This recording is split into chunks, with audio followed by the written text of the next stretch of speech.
অজানা বিয়ে পর্ব ৯। সকাল ১২টা বাজতেই আয়াজের ঘুম ভেঙে গেল। চোখ খুলতে পারছে না, মাথা ভীষণ ব্যথা করছে। কোনো মতে উঠে বসল। ফোন হাতে নিয়ে দেখল অ্যাসিস্ট্যান্টের হাজারখানেক মিসড কল। অভি, তীব্র, লীনা, সবার কল। ইস, রাতে মিটিং করার কথা ছিল। আয়াজ চোখ মেলে তাকাতে পারছে না, ভীষণ কষ্ট হচ্ছে। সারা রাতের হাড় কাঁপানির জ্বরে ভীষণ ব্যথা করছে। উঠে দেখল তার পরনের শার্ট চেঞ্জ। রিমঝিম নেই, পুরো রুম গোছানো। এমন গোছানো রুম সে প্রথম দেখছে, কারণ সে বরাবরই অগোছালো। বারান্দার দরজা খোলা, রোদের আলো আর প্রাকৃতিক হাওয়ায় বাতাস রুমে সাদা পর্দাগুলো নাড়িয়ে তুলছে। তার শেহজাদ হাউস বরাবর অন্ধকার থাকত, দিন রাতের পার্থক্য বোঝাই যেত না। বেডে বসে ভাবতেই হঠাৎ দেখল রিমঝিম রুমে ঢুকছে। চুলগুলো হাতখোপা করা, গলায় ওড়না ঝুলছে, আর কিছু চুল সামনে এসে পড়েছে। দেখতে পুরো পাকা গিন্নি লাগছে, নাকে নোসপিন চিকচিক করছে, পুরো বউ বউ ভাব। রিমঝিম আয়াজকে উঠে বসতে দেখে বলল, এ কি, আপনি উঠে পড়েছেন? এখন কেমন লাগছে? শাওয়ার নিয়ে ফেলুন, দুপুরের ওষুধ আছে। রিমঝিমকে দেখে আয়াজের মাথায় একটা দুষ্টু বুদ্ধি চাপল। দুষ্টু হাসি দিয়ে বলল, দেখতে চাইলে বলতে পারো, আমি কি মানা করছিলাম নাকি? হাজার হোক, একমাত্র শয়তান তেজে ভরা গুন্ডা বউ আমার। রিমঝিম ঠিক আয়াজের কথা বুঝল না, ভ্রু কুঁচকে বলল, মানে? আমার গায়ের শার্ট চেঞ্জ, উড়ে উড়ে তো আর হয়নি, তুমি করেছ। জ্বর এসেছে, শার্ট তো খুলতেই হবে। জ্বরের সাথে শার্টের কি কানেকশন? হার্টবিট দেখছিলে নাকি? আপনি এত বেশি বোঝেন কেন? নাকি অবুঝের ভান করছেন? কোনটা? জ্বর এসেছে, শার্ট খুলে পুরো শরীর মুছিয়ে দিতে হবে না? আজব। জাস্ট অনলি শার্ট, যোগ্যতা আছে কিনা চেক করনি? রিমঝিম বড় বড় চোখ করে তাকিয়ে বলল, কি? আয়াজ ডেভিল হেসে বলল, উফ, ইউনো।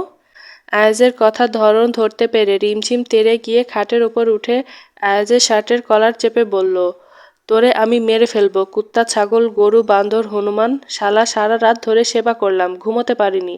তুই আসিস তোর তালে। আমাকে কি লুচ্চা লাগে? বলতে বলতেই মারতে লাগলো আয়াজকে।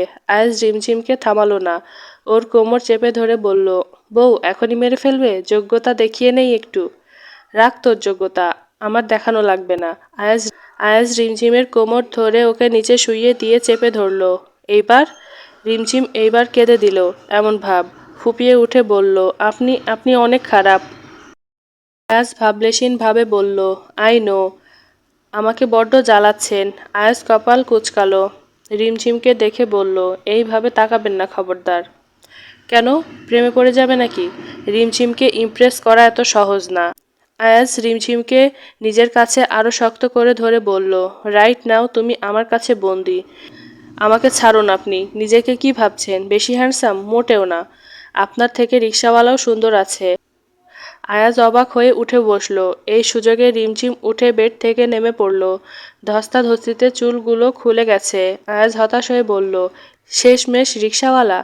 বউ, এত নিচে নামতে পারলি? বলে রিমঝিমকে বালিশ দিয়ে মারতে লাগলো। রিমঝিমও কম যায় না, সোফা থেকে সব কুশান নিয়ে মারতে লাগলো। আয়াজ দাঁতে দাঁত চেপে বলল, বল তোর জামাই হ্যান্ডসাম, কচু হ্যান্ডসাম। মুখের ভাষা ঠিক কর, রিমঝিমের বাচ্চা ডিম। এই কিসের ডিম? হ্যাঁ, নাম ঠিক করে বল, আয়াজের বাচ্চা পেঁয়াজ। তুই বউ নামের কলঙ্ক, তুই জামাই নামের কলঙ্ক। তৃষা রিমঝিমকে ডাকতে এলো। ভাই আসার পর আর এই রুমে আসা হয়নি। এসে তো একদম অবাক, দুইজন বাচ্চাদের মতো বালিশ মারামারি করছে। সবগুলো বালিশ থেকে তুলা বের করে ফেলেছে। পুরো রুম তুলোতে ভরে আছে। তৃষা বড্ড অবাক হয়ে তাকিয়ে আছে। হুট করে দৌড়ে গিয়ে মা আর আয়ানকে ডেকে আনলো। আয়েশা সিদ্দিকী অবাকের চরম পর্যায়ে। আয়ান হাসতে হাসতে শেষ। হঠাৎ করে বলল, ভাবি আমি তোমার পক্ষে, মারো মারো, জোরে মারো। আবার অন্য দিক থেকে তৃষা বলল, ভাইয়া আমি তোমার পক্ষে, তুমি আরো মারো, জোরে জোরে মারো। হঠাৎ অচেনা কারোর আওয়াজ শুনে রিমঝিম আর আয়াজ থেমে যায়। দুজনের চুলে, গায়ে, মুখে তুলা লেগে আছে। আয়েশা সিদ্দিকী অবাক হয়ে দুজনকে দেখছে। হঠাৎ করে বলল, এ কি করেছিস তোরা? শেষমেশ মারামারি? বাচ্চা তোরা?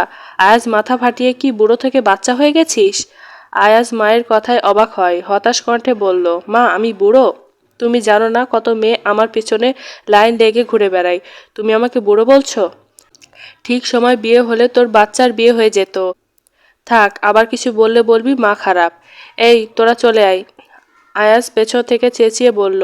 বলার আর বাকি কি আছে? বাড়িতে ঢোকার আগে থেকেই রোস্টিংয়ের শিকার হচ্ছি। ডাকাত ভেবে মারছে, রিকশাওয়ালার সাথে তুলনা করছে, আবার বুড়ো। বাহ ভাই বাহ। রিমঝিম ডোন্ট কেয়ার ভাব নিয়ে বলল। মা যা বলে সব সময় সত্যই বলে। ইস, শেষে কিনা আমি বুড়ো লোকের বউ। আয়াজ রাগে ওয়াশরুমে ঢুকতে ঢুকতে বলল। আজকে মিডিয়াতে ফোন করতে হবে। আয়াজ শেহজাদের বাড়ির নিরাপত্তার অভাব আছে। রিমঝিম মুখ ভেঙচি মেরে বলল। ঢং। তারপর পুরো ঘর দেখলো একদম তুলোতে ভরে আছে। সব এখন ক্লিন করতে হবে তাকে। বাংলাদেশের নিউ অফিস তৈরি করছে আয়াজ। শেহজাদ ফ্যাশন হাউসের কারখানা, ড্রেস সেল, ড্রেস ডিজাইন, হিসেব নিকেশ সব কিছু মিলিয়ে একটা বড় 5 তলা বিল্ডিং রেডি করছে সে। এই অফিসের সিইও হচ্ছে তার মা আয়েশা সিদ্দিকী। মূলত সবাইকে সারপ্রাইজ দিতে এসে নিজেই মায়ের খেয়ে সারপ্রাইজড হয়ে গেছে। অফিসের সব কিছু ঠিক করলো, সিইওর চেয়ারে বসবে। এইটুকু তো করতেই পারে মায়ের জন্য। তারপর আয়েশা সিদ্দিকী শুধু তার মা নয়, গোটা ফ্যাশন হাউসের জননী নেত্রী। দুপুরে বাসা থেকে বেরিয়ে সন্ধ্যা হয়ে গেছে। শরীর আস্তে আস্তে আরও খারাপ হচ্ছে তার। জ্বর মনে হয় আবার এলো বলে। আজকের সকাল অন্যরকমভাবে শুরু হয়েছে। রিমঝিমের কাছাকাছি তার ওপর ঝগড়া মায়ের। সব কিছু এক এক করে তীব্রকে বলছে। তীব্র বন্ধুর প্রেম কাহিনী শুনল, তারপর হেসে বলল। প্রিয়জনের রাগ, তেজ, অভিমান এক প্রকার বিষ। অতএব প্রেমে পড়েছ, বিষ পান করবে না, সেটা তো হয় না। রিমঝিমের বিষক্রিয়ায় আজ শেহজাদ শেষ হয়ে গেল। মজা নিচ্ছিস? আমার ইগো সেলফ রেসপেক্টের সামনে দেখাতে পারি না, কেমন হয়ে যায় না? তোর আমাকে ঝগড়াইট্টা লাগে? উফ, বড়ই বোকা হয়ে যায় ওর সামনে। ইগো বেরোতেই চায় না। ও যাই বলে কেন জানি রাগ করতে পারে না। এত বেহায়া কবে থেকে হলাম? হা হা হা হা। বউয়ের প্রেমে পড়েছিস বিধায় শুধু বেহায়ায় আঁচল ধরে পেছনে পেছনে ঘুরতে হবে দেখিস। তুই এত কিছু কিভাবে জানিস? দিব্যি সিঙ্গেল হয়ে ঘুরছিস। অভি বললে না হয় বুঝতাম। বাদ দে, কাল আমরা আসছি। লিনা খুবই এক্সাইটেড হয়ে আছে।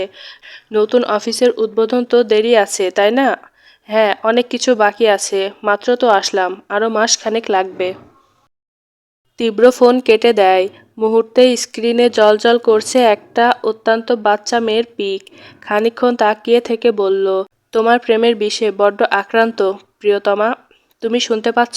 না হয় আমি বিষ পান করলাম, তুমি না হয় আমার হয়ে আমাকে বাঁচাও, পারবে তো প্রিয়তমা? লন্ডনে সন্ধ্যা 7টা। রাত 10টায় ওদের বাংলাদেশের ফ্লাইট।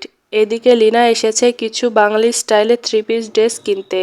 বিদেশে কি পাওয়া যায়? সকাল থেকে অভিকে ঘোরাচ্ছে। বেচারার পা ব্যথা করছে, আবার জার্নি করবে কেমনে। এইদিকে লিনার কোনো ক্লান্তি নেই। বাংলাদেশে যাওয়ার এক্সাইটমেন্ট এত খুশি যে সব ভুলে গেছে। লিনার পুরো পরিবার বাংলাদেশে যাবে। লিনার পাপা জায়ান রহমান ও মা এলিজাবেথ। জায়ানের পরিবার বলতে কেউ নেই। আয়াস যখন প্রথমবার লন্ডনে এসেছিল সে সময় ওদের সাথে পরিচয় হয়। তারপর আয়েশা সিদ্দিকীর সাথে কথা হয়। ফের দেখা করতে বাংলাদেশে যায়। আয়েশা পুরো জায়ানের আপন বোন হয়ে গেছে। আয়াসকে খুব আদর করে। বাংলাদেশে যাচ্ছে, অভির পরিবারের সাথে কথা বলবে, ওদের বিয়ে দিবে। লন্ডনে খোলামেলাভাবে দুজন চলাফেরা করছে, তার চেয়ে বিয়ে করে নেক। দুইজন দুইজনকে ভালোবাসে, আর কি চাই ওদের? অবশেষে ক্লান্ত শরীর নিয়ে ফ্ল্যাটে পৌঁছায়। ব্যাগপত্র গুছিয়ে নিয়ে এয়ারপোর্টের উদ্দেশ্যে রওনা হয়। সঙ্গে তীব্র রয়েছে। অভি, তীব্র, আয়াস ছোটবেলার ফ্রেন্ড। একসাথে বড় হয়েছে, আবার একসাথে লন্ডনে এসেছে। আয়াজের পুরো কোম্পানি তৈরির জার্নিতে তীব্র অভি প্রচুর সাহায্য করেছে। দুইজন বাম ডান হাত বলা চলে। তীব্রর পরিবারের মা ছাড়া কেউ নেই। সে একা এক ছেলে তার মায়ের। আজকে সবাই একসাথে অনেক বছর পর বাংলাদেশে যাচ্ছে। যদিও আয়াজ ওদের টিকিট কেটে রেখেছিল, সারপ্রাইজ প্ল্যান করে 1 বছর প্রচুর হার্ড ওয়ার্ক করে কোম্পানি দাঁড় করিয়েছে। সে বাংলাদেশেও চায় আয়াজের ফ্যাশন হাউস পুরো বাংলাদেশ জুড়ে রাজত্ব করবে। আপাতত এটাই চায়। অফিসের কাজের ব্যাপারে আয়েশা সিদ্দিকী কিছুই জানে না। ছেলে বের হয়ে গেছে মানে ধারণা করেছে যে ঘুরতে গেছে। প্রায় রাত 11টা নাগাদ আয়াজ বাড়ি ফেরে। রিমঝিম রুমে বসে একটা নিউ ড্রেস ডিজাইন করছিল খাতায়। রাত জেগে নীরবতার মাইন্ড ফ্রেশ করে সে আর্ট করতে বসেছে। বাড়িতে অন্ধকার। আয়াজ এক্সট্রা চাবি দিয়ে দরজা খুলে ভেতরে ঢুকে পড়ে। ঠিক উপরে দেখতে পায় তার রুমের আলো জ্বলছে। তার মানে রিমঝিম জেগে আছে। নিশ্চুপ পায়ে সিঁড়ি বেয়ে উপরে ওঠে। শরীর দুলছে, গায়ে প্রচুর জ্বর। চোখ মেলতে পারছে না। আজকেও তার বউয়ের সারা রাত নির্ঘুম কাটবে ভেবে মুচকি হাসল।